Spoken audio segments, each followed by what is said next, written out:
ಎಲ್ರಿಗೂ ನಮಸ್ಕಾರ.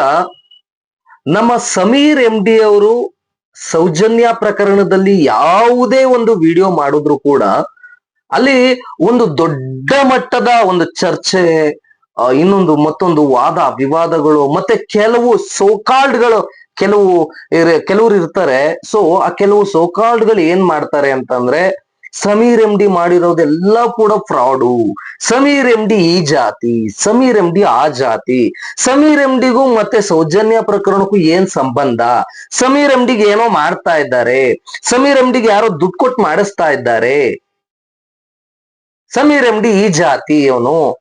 ಸೊ ಅವನಿಗೆ ನಮ್ ಜಾತಿ ಹುಡುಗಿಯ ಬಗ್ಗೆ ಮಾತಾಡೋದಕ್ಕೆ ಏನ್ ರೈಟ್ಸ್ ಇದೆ, ಅವನಿಗೆ ಯಾರು ರೈಟ್ಸ್ ಕೊಟ್ರು? ಮತ್ತೆ ಇದು ಸೋಷಿಯಲ್ ಮೀಡಿಯಾದಲ್ಲಿ ಕೆಲವು ಬೊಗಳೆ ದಾಸರು ಮತ್ತೆ ಕೆಲವು ಅವ್ರ ಮನೇಲಿ ಅಕ್ಕ ತಂಗಿರ್ ಇಲ್ದೇ ಇರ್ತಕ್ಕಂಥವ್ರು ಈ ಮಾತುಗಳನ್ನ ಹೊರಡಿಸ್ತಾರೆ. ಅದನ್ನ ಹೊರತುಪಡಿಸಿದ್ರೆ ಇನ್ನು ಕಾನೂನಾತ್ಮಕವಾಗಿ ಸಮೀರ್ಗೆ ಒಡ್ಬೇಕಾದಂತಹ ಕೆಲವು ವಿಚಾರಗಳು ಅಂದ್ರೆ, ಫಸ್ಟ್ ಸಮೀರ್ ವಿಡಿಯೋ ಮಾಡಿದ ತಕ್ಷಣನೇ ಅಂದ್ರೆ ಇದು ತುಂಬಾ ವೈರಲ್ ಆಗತ್ತೆ. ತುಂಬಾ ವೈರಲ್ ಆದಾಗ ಆ ಒಂದು ವಿಡಿಯೋ ಇಟ್ಕೊಂಡು ಸುಮೋಟೋ ಕೇಸ್ ಹಾಕ್ತಾರೆ. ಯಾರೂ ಕೂಡ ಪೊಲೀಸ್ ಸ್ಟೇಷನ್ಗೆ ಕಂಪ್ಲೇಂಟ್ ಕೊಡ್ಲಿಲ್ಲ ಅಂದ್ರೂ ಕೂಡ ಸುಮೋಟೋ ಕೇಸ್ನ ಪೊಲೀಸಿನವರೇ ದಾಖಲು ಮಾಡಿಸ್ಕೊಂಡು ಆ ಸಮೀರ್ ಎಂ ಡಿಗೆ ಒಂದು ಕೇಸನ್ನ ಹಾಕುವಂತ ಕೆಲಸ ಮಾಡ್ತಾರೆ. ಈಗ ಅದಕ್ಕಿನ್ನ ದೊಡ್ಡ ಮಟ್ಟದ ವೈರಲ್ ಆಗಿರ್ತಕ್ಕಂಥದ್ದು, ಜಸ್ಟ್ 4 ಅವರ್ಸ್ಗೆ 4 ಗಂಟೆಗಳಲ್ಲಿ 20 ಲಕ್ಷಕ್ಕೂ ಅಂದ್ರೆ 2 ಮಿಲಿಯನ್ಗೂ ಅಧಿಕ ವೀಕ್ಷಣೆಯನ್ನ ಪಡೆದು ಸೋಷಿಯಲ್ ಮೀಡಿಯಾದಲ್ಲಿ ಒಂದು ಸೆನ್ಸೇಷನಲ್ ನ ಸೃಷ್ಟಿ ಮಾಡಿರ್ತಕ್ಕಂಥದ್ದು ಸಮೀರ್ ಎಂ ಡಿಯ ವಿಚಾರ. ಸಮೀರ್ ಎಂ ಡಿಯ ವಿಚಾರದ ಬಗ್ಗೆ ಮಾತಾಡ್ತಾ ಹೋಗೋಣ. ಅದಕ್ಕಿಂತ ಮುಂಚಿತವಾಗಿ ನಮ್ಮ ಪ್ರೀತಿಯ ಅಂದ್ರೆ ಸೌಜನ್ಯ ಪರವಾಗಿ ನಿಂತಂತ ವೀರರಲ್ಲಿ, ಸೌಜನ್ಯ ಪರವಾಗಿ ನ್ಯಾಯದ ಪರವಾಗಿ ನಿಂತಂತ ಧೀರರಲ್ಲಿ, ಸೌಜನ್ಯ ಪರ ಹೋರಾಟಗಾರರಲ್ಲಿ ಗಿರೀಶ್ ಮಟ್ಟಣ್ಣವರ್ ಅಂತಕ್ಕಂಥ ವ್ಯಕ್ತಿ ನಿರಂತರವಾಗಿ ತನ್ನ ತನು ಮನ ಧನ ಎಲ್ಲವನ್ನೂ ಕೂಡ ಸೌಜನ್ಯ ವಿಚಾರಕ್ಕೆ, ಆ ಸೌಜನ್ಯ ಅನ್ನೋ ಒಂದು ಶಕ್ತಿಗೆ, ಸೌಜನ್ಯ ಅನ್ನೋ ಒಂದು ಪ್ರಕರಣಕ್ಕೆ ಸೀಮಿತವಾಗಿ ಗಿರೀಶ್ ಮಟ್ಟಣ್ಣವರವರು ನಿರಂತರವಾಗಿ ಅವರ ಒಂದು ಮನೆ ಮಠ ಎಲ್ಲವನ್ನೂ ತೊರೆದು ಈ ಒಂದು ಹೆಣ್ಣಿಗೆ ನ್ಯಾಯ ಸಿಗ್ತಕ್ಕಂಥ ಕೆಲಸ ಆಯ್ತು ಅಂತಂದ್ರೆ ತನ್ನಟ್ಟಿಗೆ ತಾನೇ ಎಲ್ಲಾ ವಿಚಾರಗಳು ನ್ಯಾಯ ಸಿಗುವಂತದಾಗತ್ತೆ ಅನ್ನೋ ಒಂದು ವಿಚಾರದಲ್ಲಿ ಅವರು ನಿರಂತರವಾಗಿ ಹೋರಾಟ ಮಾಡ್ಕೊಂತ ಬರ್ತಾ ಇದ್ರು. ಆ ಗಿರೀಶ್ ಮಟ್ಟಣ್ಣವರ್ ಅವರ ಒಂದು ಹುಟ್ಟುಹಬ್ಬ ಇದೆ.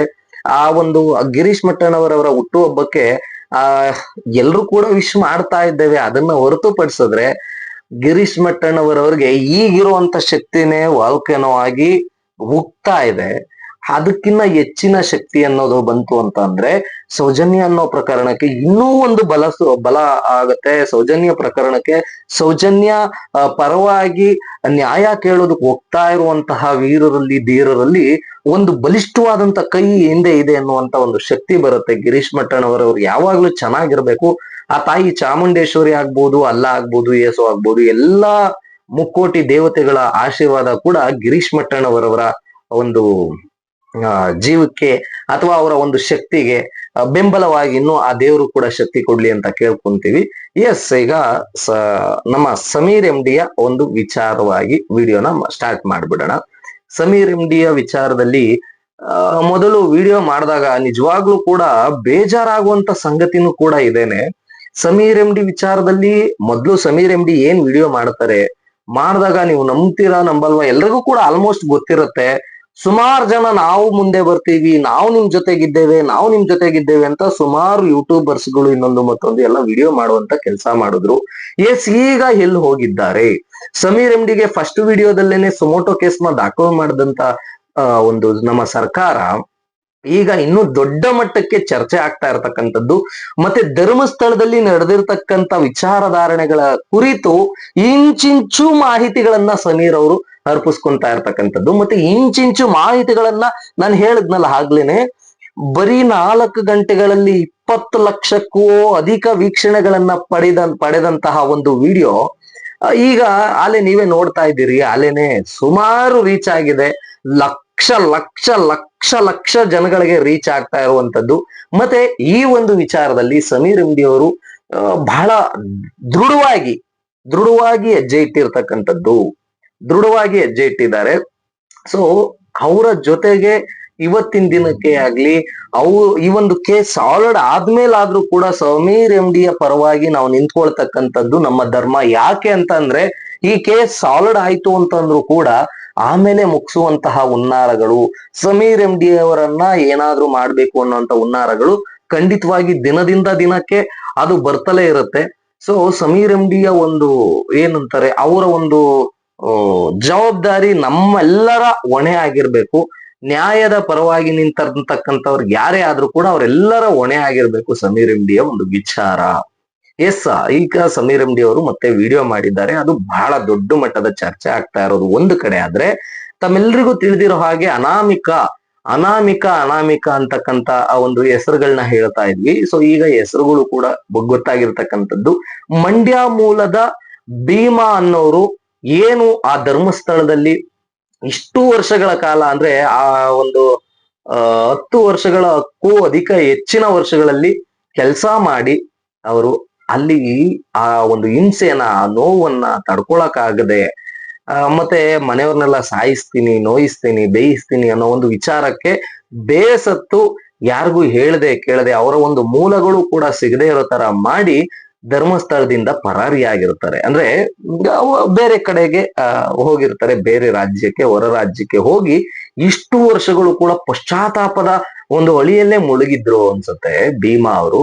ಸೊ ನೋಡಿ, ಇನ್ನೊಂದು ವಿಪರ್ಯಾಸ ಅಂತ ಅಂದ್ರೆ ಎಲ್ರಿಗೂ ಕೂಡ ಒಂದು ತರದಲ್ಲಿ ಸಮೀರ್ ಡಿ ಅವರು ವಿಡಿಯೋ ಹೇಳ್ತಾ ಇದ್ರೆ, ಆ ಒಂದು ವಿಡಿಯೋನ ನೋಡ್ತಾ ಇದ್ರೆ ತಾವೆಲ್ಲರೂ ತಮಗೆ ಗೊತ್ತಾಗತ್ತೆ ಜಾತಿ ಅಸ್ಪೃಶ್ಯತೆ ಅನ್ನೋದು ಏನಿದೆ, ಈ ಅಸ್ಪೃಶ್ಯತೆ ಜಾತಿ ಬಗ್ಗೆ ಎಷ್ಟು ಕೀಳ್ಮಟ್ಟದಲ್ಲಿ ಕಂಡಿದ್ದಾರೆ. ಅಂದ್ರೆ ದೊಡ್ಡ ದೊಡ್ಡ ಕ್ಷೇತ್ರಗಳಲ್ಲೂ ಕೂಡ ಈ ತರ ವಿಚಾರಧಾರಣೆಗಳು ನಡೆದಿದೆ ಅಂದ್ರೆ ನಿಜವಾಗ್ಲೂ ಭಯ ಹುಟ್ಟಾಕುವಂಥದ್ದು. ಯಾಕೆ ಈ ಒಂದು ಜಾತಿ ಭೇದ ಭಾವ? ಅವ್ರಿಗೆ ದುಡ್ಡು ಕೊಡುವಾಗೂ ಕೂಡ ಒಂದು ಇದರಲ್ಲಿ ಬೋಲ್ನಲ್ಲಿ ಅಥವಾ ಒಂದು ಬುಟ್ಟಿಲಿ ಇಟ್ಬಿಟ್ಟು ಎಸೆಯೋರಂತಲ್ಲ, ನಾವು ಮುಟ್ಟಂಗಿಲ್ಲ, ಅವ್ರ ಹತ್ರ ಹೋಗೋ ಹಾಗಿಲ್ಲ ಅನ್ನೋ ಒಂದು ಮಟ್ಟದ ಚರ್ಚೆ ಆಗ್ತಾ ಇತ್ತು. ಅಂದ್ರೆ ಆಗಿನ ಲೆಕ್ಕಾಚಾರದಿಂದನೂ ಅದರಲ್ಲೂ ಒಂದು ಪುಣ್ಯ ಕ್ಷೇತ್ರ, ಒಂದು ಎಲ್ಲಾ ಜನಾಂಗದವರು ಕೂಡ ಯಾವುದೇ ಒಂದು ಜಾತಿ ಭೇದ ಭಾವವನ್ನ ತೊರೆದು ಹೋಗ್ತಕ್ಕಂತಹ ಕ್ಷೇತ್ರ ಆ ಒಂದು ಧರ್ಮಸ್ಥಳ ಆಗಿತ್ತು. ಆ ಒಂದು ಕ್ಷೇತ್ರದಲ್ಲಿ ಈ ತರ ಎಲ್ಲ ಘಟನೆಗಳು ನಡೆದಿದೆ ಅನ್ನೋದನ್ನ ಕೇಳಿದ್ರೇನೆ ಕೂಡ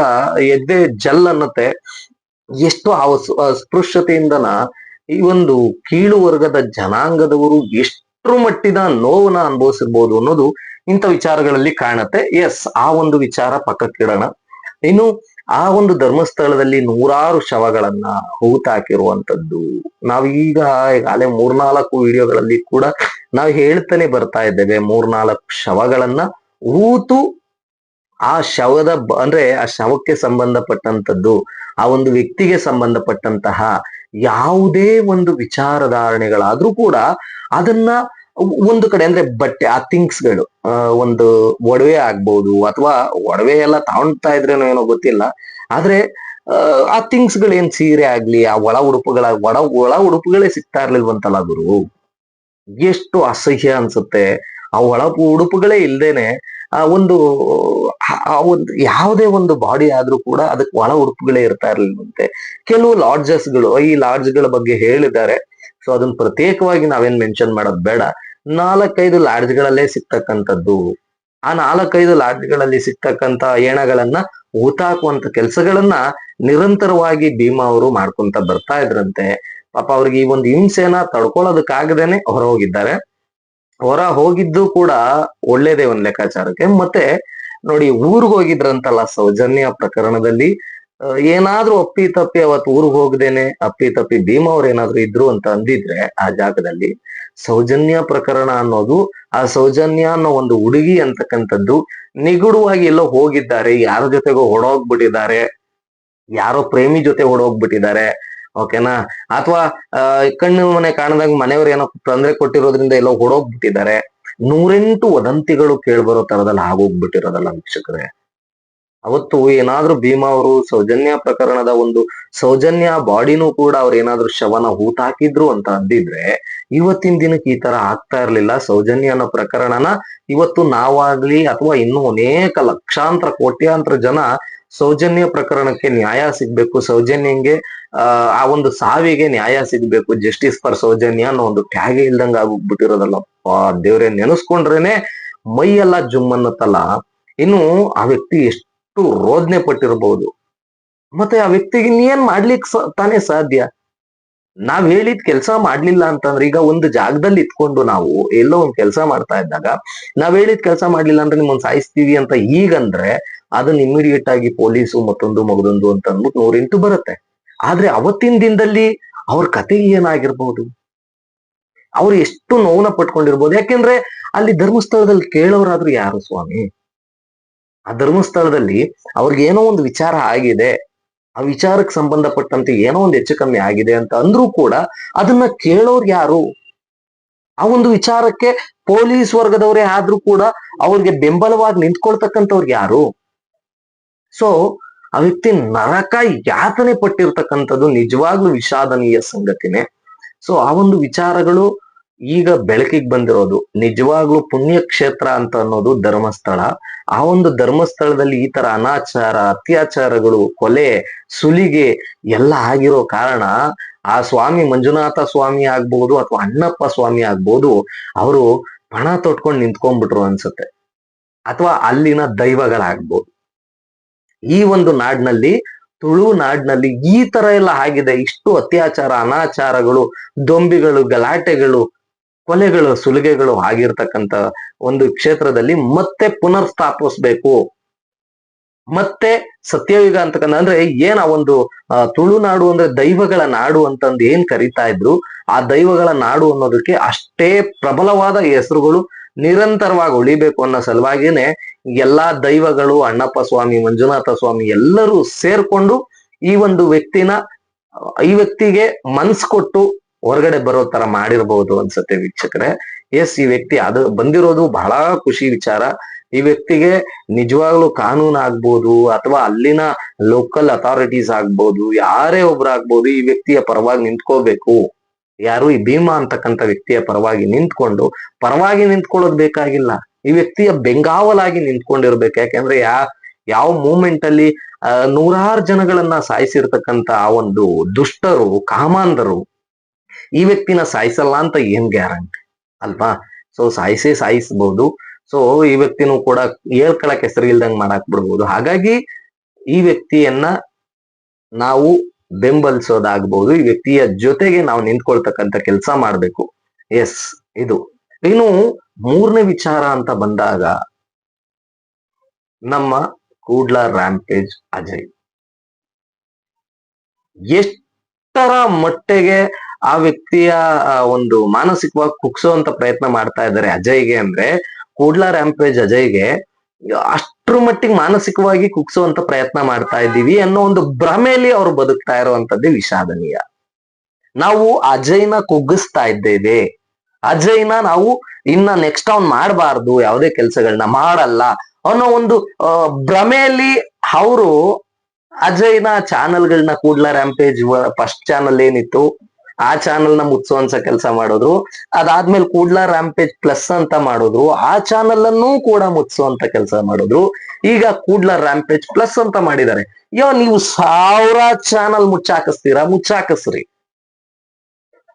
ಇದು ಫಿನಿಕ್ಸ್ ತರ ಬಂದಿರುವಂತದ್ದು ಸೌಜನ್ಯ ಅನ್ನೋ ಒಂದು ಪ್ರಕರಣ ಅನ್ನೋದಕ್ಕೇನೆ ಒಂದು ಅಭೂತಪೂರ್ವಕವಾದಂತ ಬೆಂಬಲ ಇದೆ. ಅದನ್ನ ಹೊರತುಪಡಿಸಿದ್ರೆ ಈ ಸೌಜನ್ಯ ಅನ್ನೋ ಪ್ರಕರಣ ಏನಿದೆಯಲ್ಲ, ಇದು ಒಂಥರ ಯಾವತ್ತಿಗೂ ಕೂಡ ಈ ಶಕ್ತಿಗೆ ನ್ಯಾಯ ಸಿಗ್ಲಿಲ್ಲ ಅಂದ್ರೆ ನಿರಂತರವಾಗಿ ಒಂದಲ್ಲ ಒಂದು ರೀತಿಯ ವಿಚಾರಧಾರಣೆಗಳಲ್ಲಿ ಸೌಜನ್ಯ ಪ್ರಕರಣ ಹೊರಗಡೆ ಬಂದೇ ಬರ್ತಾ ಇರುತ್ತೆ. ಇನ್ನು 10 ವರ್ಷ ಹೋದ್ರೂ ಕೂಡ ನ್ಯಾಯ ಸಿಗುತ್ತೆ. ಸೌಜನ್ಯ ಅನ್ನೋ ಪ್ರಕರಣಕ್ಕೆ ನ್ಯಾಯ ಸಿಗ್ಲಿಲ್ಲ ಅಂತಂದ್ರೆ ಯಾವುದೇ ಕಾರಣಕ್ಕೂ ಈ ಶಕ್ತಿ ಯಾರನ್ನೂ ಬಿಡಲ್ಲ. ಸೌಜನ್ಯ ಪ್ರಕರಣದಲ್ಲಿ ಏನ್ ಈ ಒಂದು ಕೇಸ್ ಮುಚ್ಚೋಗ್ಬಿಡುತ್ತೆ, ಇನ್ನೊಂದು ಮತ್ತೊಂದು ಮಗದೊಂದು ಆಗ್ಬಿಡುತ್ತೆ ಅನ್ನೋ ಭ್ರಮೆಯಲ್ಲಿ ಯಾರ್ಯಾರೆಲ್ಲ ಬದುಕ್ತಾ ಇದ್ದಾರೆ ಅವ್ರಿಗೆ ಯಾರಿಗೂ ಕೂಡ ನೆಮ್ಮದಿಯಾಗಿ ನಿದ್ದೆ ಮಾಡೋದಕ್ಕೂ ಸಹ ಕೊಡೋದಿಲ್ಲ ಈ ಒಂದು ಶಕ್ತಿ. ಅಷ್ಟು ಬಲವಾಗಿ ನಿಂತಿರ್ತಕ್ಕಂಥದ್ದು ಈ ಒಂದು ಶಕ್ತಿ. ಸೊ ಆ ಒಂದು ಶಕ್ತಿಗೆ ನಿರಂತರವಾಗಿ ಬೆಂಬಲಿಸ್ಕೊಂತ ಬರ್ತಾ ಇರತಕ್ಕಂಥದ್ದು ಕೂಡ್ಲ ರ್ಯಾಂಪೇಜ್ ಅಜಯ್ ಪಾಪ. ಸೊ ಆ ವ್ಯಕ್ತಿಯನ್ನ ನೀವು ಕುಗ್ಸುವಂತ ಪ್ರಯತ್ನ ಮಾಡ್ತೀರಾ. ನೀವು ಕುಗ್ಸೋದಕ್ಕಾಗತ್ತೇನ್ರಯ್ಯ ನಿಮ್ ಕೈಲಿ? ಆ ಕೊನೆ ಉಸಿರಿರೋವರೆಗೂ ಹೋರಾಟದ ಮನೋಭಾವನೆಯಲ್ಲೇ ಸೌಜನ್ಯ ಪ್ರಕರಣ ಅನ್ನೋದಕ್ಕೆ ನ್ಯಾಯ ಸಿಕ್ಕೇನೆ ಆ ವ್ಯಕ್ತಿ ಏನಾದ್ರು ಒಂದ್ ಕಥೆ ಆಗೋದು. ಸೊ ಕುಗ್ಸೋದಕ್ಕೆಲ್ಲ ಸಾಧ್ಯನೇ ಇಲ್ಲ. ಇದೆಲ್ಲ ನಿಮ್ಮ ಒಂದು ಭ್ರಮಾಲೋಕದಲ್ಲಿ ತಾವು ಬದುಕ್ತಾ ಇದ್ದೀರಿ. ಆ ಭ್ರಮಾಲೋಕದಲ್ಲಿ ನೀವು ಈ ತರ ಮಾಡ್ತಾ ಇರ್ಬೋದು. ಅಜಯ್ ಕೂಡ್ಲಾ ರ್ಯಾಂಪೇಜ್ ಅಜಯ್ ಆಗ್ಬೋದು, ಮತ್ತೆ ನಮ್ಮ ಸಮೀರ್ MD ಆಗ್ಬೋದು, ಮತ್ತೆ ಯುನೈಟೆಡ್ ಕನ್ನಡಿಗ ಅನ್ನೋ ಒಬ್ಬ ವಿ ಅಂತಕ್ಕಂಥ ಹುಡುಗ ಆಗ್ಬೋದು, ಅಥವಾ ಥರ್ಡ್ ಐ ನ್ಯೂಸ್ ನ ಸುಬ್ರಹ್ಮಣ್ಯ ಅವ್ರಾಗ್ಬೋದು, ಇನ್ನು ಅನೇಕ ಜನರು ಏನಿದ್ದಾರೆ ಅವ್ರನ್ನ ನಮ್ಮನ್ನ ಕುಗ್ಗಿಸ್ತೀನಿ, ಓಕೆನಾ, ಕುಗ್ಗಿಸ್ತೀವಿ, ಚಾನಲ್ ಅನ್ನ ನಾವು ಬ್ಲಾಕ್ ಮಾಡಿಸ್ತೀವಿ, ಇನ್ನೊಂದ್ ಮಾಡ್ತೀವಿ, ಸಾಧ್ಯವೇ ಇಲ್ಲದೆ ಇರತಕ್ಕಂತಹ ಒಂದು ವಿಚಾರ, ಸಾಧ್ಯವೇ ಇಲ್ಲದೆ ಇರತಕ್ಕಂತ ವಿಚಾರ ಅಂತ ಹೇಳ್ತೀವಲ್ಲ ನಾವು, ಸಾಧ್ಯವೇ ಇಲ್ಲ. ನೀವು ಕುಗ್ಸೋದಕ್ಕೆ ಅದು ನೀವು ಇಟ್ಕೊಳಕ್ಕೆ ಹೋಗ್ಬೇಡಿ. ಸೌಜನ್ಯ ಅನ್ನೋ ಪ್ರಕರಣಕ್ಕೆ ಯಾರ್ಯಾರೆಲ್ಲ ಬಂದಿದ್ದಾರೆ ಅವರೆಲ್ಲನ ಎಲ್ಲವನ್ನೂ ಬಿಟ್ಟು ಈ ಒಂದು ಶಕ್ತಿಗೆ ನ್ಯಾಯ ಕೊಡಿಸ್ಬೇಕು ಅಂತ ನಿಂತಿರ್ತಕ್ಕಂಥವ್ರು. ನಾವೆಲ್ಲ ಏನ್ ಸುಮ್ನೆ ಬಂದಿಲ್ಲ ಇಲ್ಲಿಗೆ, ಅಥವಾ ಮಾಡೋದಕ್ ಬೇರೆ ಕಂಟೆಂಟ್ ಇಲ್ಲ ಅಂತ ಇಲ್ಲಿಗೆ ಬಂದಿಲ್ಲ ನಾವು. ಸೊ ಎಲ್ಲವನ್ನೂ ತೊರೆದು ಏನ್ ಬೇಕಾದ್ರೂ ಆಗ್ಲಿ ಸೌಜನ್ಯ ಪರವಾಗಿ ನಿಂತ್ಕೋಬೇಕು, ಸೌಜನ್ಯ ನ್ಯಾಯ ಸಿಗಲೇಬೇಕು ಅಂತ ಬಂದಿರತಕ್ಕಂಥವ್ರು ನಾವೆಲ್ಲನ. ಸೊ ಹಾಗಾಗಿ ನಾವಂತೂ ಈ ಒಂದು ವಿಚಾರವಾಗಿ ಬಿಡೋದಿಲ್ಲ. ಅದ್ ಯಾವ ಮಟ್ಟಕ್ಕೆ ಹೋದ್ರು ಇದಕ್ಕೆ ತಾರಕಿಕ ಅಂತ್ಯ ಕಾಣೋವರೆಗೂ ಸುಮ್ಮನಾಗೋದಿಲ್ಲ. ಈಗ ಭೀಮ್ ಅವ್ರು ಬಂದಿದ್ದಾರೆ, ಭೀಮ್ ಅವ್ರ ಜೊತೆಗೆ ನಿಂತ್ಕೊಳ್ಳೋಣ, ಸಮೀರ್ MD ಜೊತೆಗೆ ನಿಂತ್ಕೊಳ್ಳೋಣ, ಮತ್ತೆ ನಮ್ಮ ಸೌಜನ್ಯ ಹೋರಾಟಗಾರರ ಜೊತೆಗೆ ನಿಂತ್ಕೊಳ್ಳೋಣ. ಮತ್ತೆ ನಿಮ್ಮೆಲ್ರಿಗೂ ಇನ್ನೊಂದು ಕೇಳ್ಕೊಂತಕ್ಕಂಥದ್ದು ಏನಪ್ಪಾ ಅಂತಂದ್ರೆ, ಈಗ ಸಮೀರ್ MD ಅವ್ರ ಚಾನಲ್ ನಲ್ಲಿ ಎಲ್ರು ನೋಡಿರ್ತೀರಿ, ಇನ್ನು ಕೆಲವ್ರು ಯಾರ್ಯಾರೆಲ್ಲ ನೋಡಿಲ್ಲ ಅವ್ರಿಗೆ ಹೇಳ್ತಾ ಇರ್ತಕ್ಕಂಥದ್ದು, ಒಂದು ಸ್ಕ್ಯಾನರ್ ಇದೆ, ಜಸ್ಟಿಸ್ ಫಾರ್ ಸೌಜನ್ಯ ಅಂತ ನೀವು ಮನ್ಸಿಂದ ಹಾಕ್ತಾ ಇರ್ತಕ್ಕಂಥದ್ದು ಬಹಳ ಶ್ಲಾಘಿಸುವಂತದ್ದು.